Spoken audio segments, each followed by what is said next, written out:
وَإِن كَانَ مِن قَوْمٍ بَيْنَكُمْ وَبَيْنَهُم مِيثَاقٌ فَدِيَةٌ مُسَلَّمَةٌ إِلَىٰ أَهْلِهِ، اور اگر وہ اس قوم میں ہو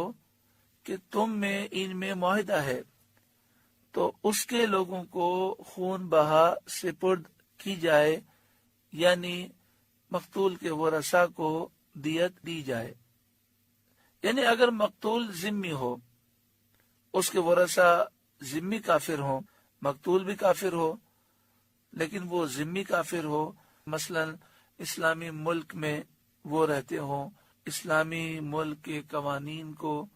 وہ اپنے اوپر لاگو کرتے ہوں، ان سے مسلمانوں کا معاہدہ ہو، مثلا وہ جزیہ دیتے ہوں،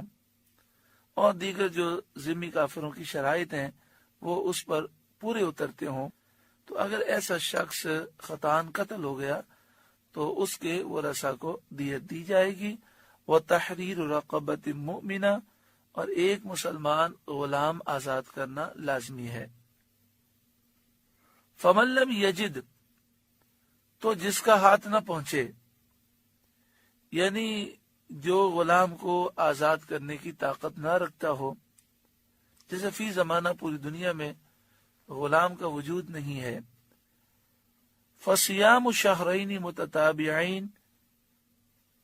تو وہ لگاتار 2 مہینے کے روزے رکھے کفارے میں۔ لگاتار روزہ رکھنا یہ ہے کہ ان روزوں کے درمیان رمضان اور ایام تشریق نہ ہوں، یعنی 2 مہینے 60 روزے اس طرح رکھے کہ بیچ میں رمضان کا مہینہ بھی نہ آئے، عید الفطر کا دن بھی نہ آئے، عید الاضحیٰ کا دن بھی نہ آئے، 11 ذی الحجہ بھی نہ آئے، 12 بھی نہ آئے اور 13 ذی الحجہ بھی نہ آئے، ایام تشریق کے دن بھی نہ آئے اور رمضان کے ایام بھی نہ آئے، اور درمیان میں روزوں کا سلسلہ کسی عذر کی وجہ سے یا بغیر عذر کے کسی طرح بھی توڑا نہ جائے، یعنی مسلسل 60 روزے رکھے، اگر ایک روزہ بھی عذر کی وجہ سے یا بغیر کسی عذر کے، مثلا عذر سے مراد یہ کہ بیمار ہو گیا، وہ روزہ نہ رکھ سکا، تو پھر دوبارہ شروع سے 60 کی گنتی کرنی ہوگی۔ یہ آیت عیاش بن ربیہ مخزومی رضی اللہ تعالیٰ عنہ کے حق میں نازل ہوئی۔ وہ ہجرت سے پہلے مکہ مکرمہ میں اسلام لائے اور گھر والوں کے خوف سے مدینہ طیبہ جا کر پناہ گزین ہوئے۔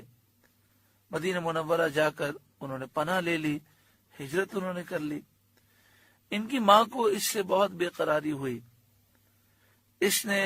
حارث کو اور ابو جہل کو، یہ دونوں اس کے بیٹے تھے اور عیاش کے سوتیلے بھائی تھے، تو اس نے کہا کہ اے حارث، اے ابو جہل، تم میرے بیٹے عیاش کو جب تک میرے پاس واپس لے کر نہیں آؤ گے، نہ میں سائے میں بیٹھوں گی، نہ کھانا چکھوں گی، نہ پانی پیوں گی، میں اللہ کی قسم کھاتی ہوں یہ ساری چیزیں مجھ پر حرام ہیں۔ وہ دونوں حارث بن زید بن ابی انیسہ کو ساتھ لے کر تلاش کے لیے نکلے۔ مدینہ طیبہ پہنچ کر عیاش رضی اللہ تعالیٰ عنہ کو پا لیا اور ان کو ماں کے جزا فضا، بے قراری اور کھانا پینا چھوڑنے کی خبر سنائی، اور اللہ کو درمیان دے کر یہ عہد کیا، یعنی انہوں نے یہ کہا کہ ہم اللہ کی خاطر تم سے یہ عہد کرتے ہیں کہ ہم دین کے معاملے میں تجھ سے کچھ نہیں کہیں گے، تجھے جو دین اختیار رکھنا ہے، جس پر چلنا ہے تو چل، ہم دین کے معاملے میں کوئی سختی نہیں کریں گے، صرف اپنی ماں کے پاس چلا جا اور ماں کو اپنی شکل دکھا دے۔ اس طرح حضرت عیاش رضی اللہ تعالیٰ عنہ کو مدینے سے نکال لائے اور مدینے سے باہر آ کر ان کو باندھا اور ہر ایک نے 100 کوڑے مارے، پھر ماں کے پاس لائے تو ماں نے کہا کہ میں تیری مشقیں نہ کھولوں گی، یعنی تیری رسیاں میں نہ کھولوں گی، تجھے بندھا چھوڑوں گی دھوپ میں جب تک تو اپنا دین چھوڑ نہ دے، اسلام کو نہ چھوڑ دے۔ پھر حضرت عیاش رضی اللہ تعالیٰ عنہ کو دھوپ میں باندھا ہوا ڈال دیا، اور ان مصیبتوں میں مبتلا ہو کر عیاش نے ان کا کہا مان لیا اور اپنا دین ترک کر دیا، اسلام چھوڑ دیا۔ تو حارث بن زید نے عیاش کو ملامت کی اور کہا تو اسی دین پر تھا، اگر یہ حق تھا تو تو نے حق کو چھوڑ دیا، اور اگر باطل تھا تو تو باطل دین پر رہا۔ یعنی حارث بن زید نے انہیں شرم دلائی اور کہا کہ تو نے اسلام کو چھوڑ دیا، اگر اسلام حق مذہب تھا تو تو نے حق کو چھوڑ دیا، اگر اسلام باطل تھا تو اس کا مطلب یہ ہوا کہ تو نے جو ہے باطل مذہب اختیار کیا تھا۔ یہ بات حضرت عیاش رضی اللہ تعالیٰ عنہ کو بڑی ناگوار گزری،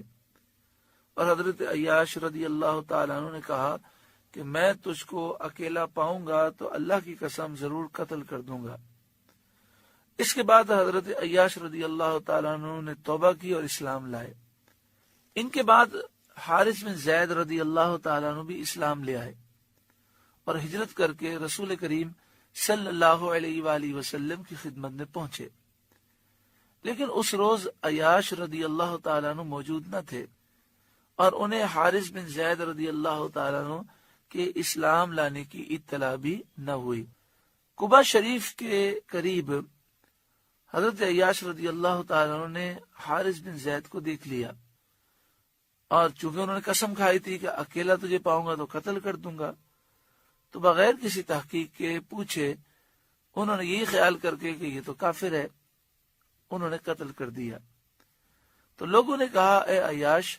رضی اللہ تعالیٰ عنہ تم نے بہت برا کیا۔ حارث بن زید رضی اللہ تعالیٰ عنہ اسلام لا چکے تھے۔ اس پر حضرت عیاش رضی اللہ تعالیٰ عنہ کو بہت افسوس ہوا، اور انہوں نے سید عالم صلی اللہ علیہ وسلم کی خدمت میں حاضر ہو کر واقعہ عرض کیا اور کہا کہ قتل کے وقت تک مجھے نہیں معلوم تھا کہ یہ اسلام لا چکے ہیں اور مسلمان ہو چکے ہیں۔ اس پر یہ آیت کریمہ نازل ہوئی، اور اس میں یہ بیان کیا گیا کہ خطاً اگر کوئی کسی کو قتل کر دے تو اسے اس کی دیت بھی دینی ہوگی اور ایک مسلمان غلام بھی آزاد کرنا ہوگا، جبکہ مقتول مسلمان ہو اور اس کے ورثاء بھی مسلمان ہو، یا مقتول ذمی کافر ہو اور اس کے ورثاء بھی ذمی کافر ہوں۔ فمن لم یجد، تو جس کا ہاتھ نہ پہنچے، یعنی جو غلام کو آزاد کرنے کی طاقت نہ رکھتا ہو، فصیام شہرین متتابعین، وہ لگاتار 2 مہینے کے روزے رکھے کفارے میں۔ توبۃ من اللہ، یہ اللہ کے ہاں اس کی توبہ ہے۔ وکان اللہ علیما حکیما، اور اللہ جاننے والا حکمت والا ہے۔ مسلمان کو عمدن قتل کرنا سخت گناہ اور اشد کبیرہ گناہ ہے۔ حدیث شریف میں ہے کہ دنیا کا ہلاک ہونا اللہ کے نزدیک ایک مسلمان کے قتل ہونے سے ہلکا ہے، یعنی پوری دنیا اور اس کے سارے لوگ ہلاک ہو جائیں، اس سے سخت بات ہے کسی ایک مسلمان کا قتل کر دیا جائے۔ مسلمان کا قتل اتنا برا ہے۔